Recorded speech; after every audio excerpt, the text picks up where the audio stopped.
Cinquième, sixième, septième, huitième commandement, il s'énonce ainsi, tu ne mentiras pas. Tu ne feras pas de faux témoignages, on dit aussi. Il est dans la suite logique, n'est-ce pas, des précédents. On pourrait penser que les commandements ont été énoncés ainsi, on ne sait pas trop dans quel ordre. Il y a un ordre, et on l'a vu, le cinquième commandement, défendait d'atteindre à la vie personnelle, le sixième à la vie de l'espèce, la propagation de l'espèce. Le septième commandement défendait d'atteindre à tout ce qui permet d'entretenir la vie personnelle, tu ne voleras pas. Et maintenant, eh bien, le huitième commandement, lui, s'oppose à tout ce qui pourrait détruire la vie, disons, spirituelle. Non pas au sens du scandale, comme on l'a vu dans le cinquième commandement, mais la vie spirituelle, c'est-à-dire la réputation. Le septième commandement empêchait de nuire au bien corporel, au bien matériel du prochain. Le huitième commandement défend de nuire au bien spirituel du prochain. Et qu'est-ce que le bien spirituel du prochain ? C'est sa réputation.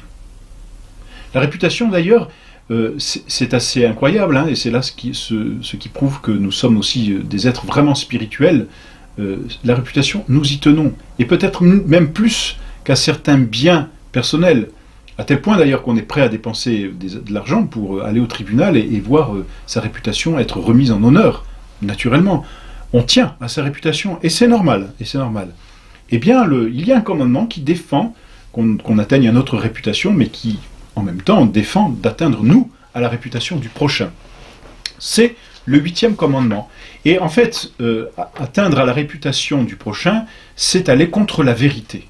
Voilà pourquoi le huitième commandement empêche d'aller contre la vérité, d'abord, contre la réputation, ensuite, et contre l'honneur, enfin.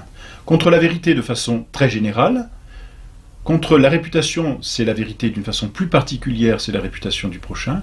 Contre l'honneur, c'est ici les actes par lesquels on manifeste au prochain la déférence qui lui est due. Voilà donc tout ce à quoi oblige ce huitième commandement, à la vérité dans toute son amplitude. Voyez. Alors, le premier péché qui s'y oppose et qui s'oppose à la vérité, d'abord, c'est ce que l'on appelle le mensonge. Ça, on le connaît bien. D'ailleurs, le mensonge est si peu naturel que l'enfant qui ment rougit naturellement. Ou même celui qui n'a pas l'habitude de mentir et qui ment est obligé de baisser les yeux. Enfin, il y a une certaine... la conscience est là qui lui dit « c'est pas bien ».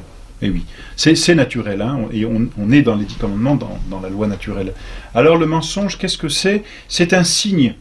Que ce soit une parole ou autre chose qu'une parole, c'est tout signe, pas forcément une parole, c'est tout signe que l'on fait...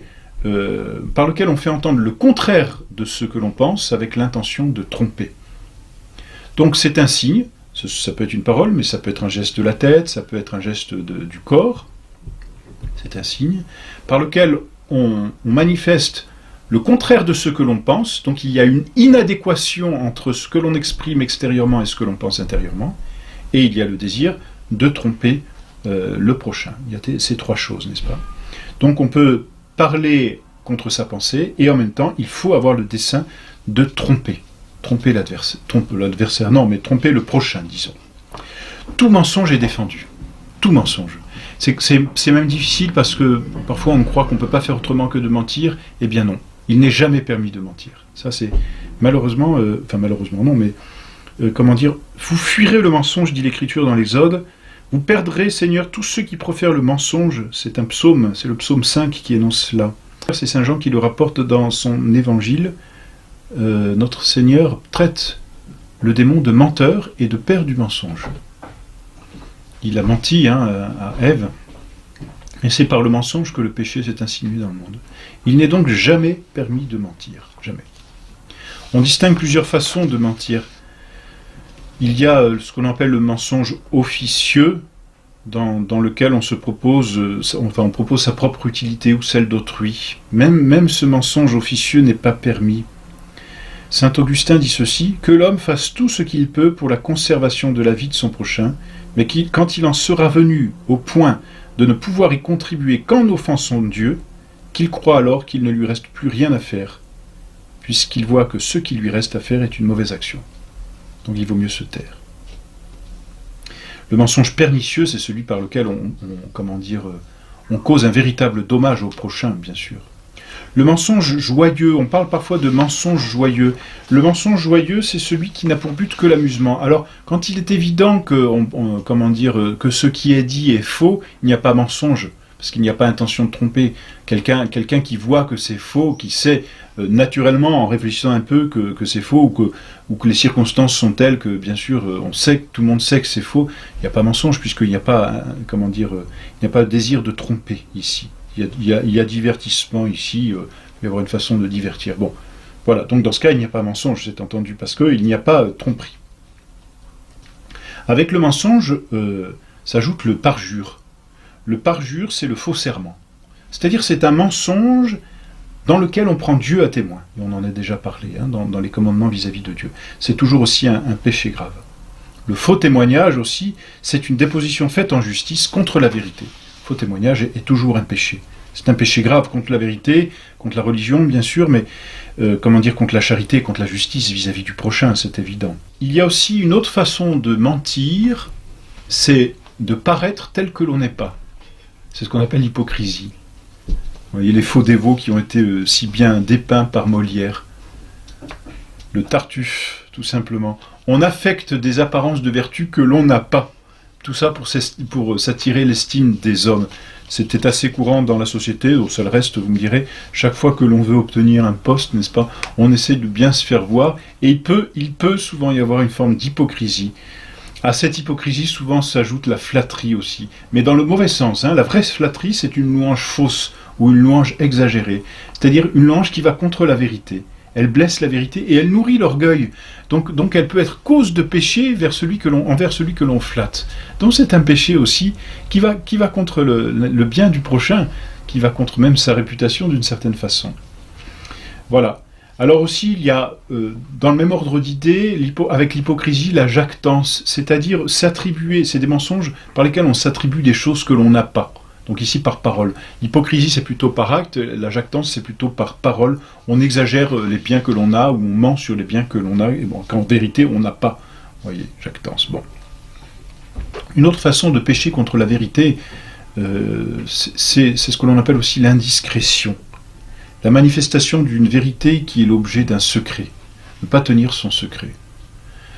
Il y a des secrets naturels, il y a des secrets qui sont promis, c'est-à-dire que l'on promet à la personne après avoir entendu ce qu'elle nous a dit, puis il y a des secrets qui sont commis, c'est-à-dire qui font soit partie du métier, comme le secret du confesseur, comme le secret du médecin, le secret professionnel, ou le secret que l'on nous demande de garder avant de nous délivrer la chose.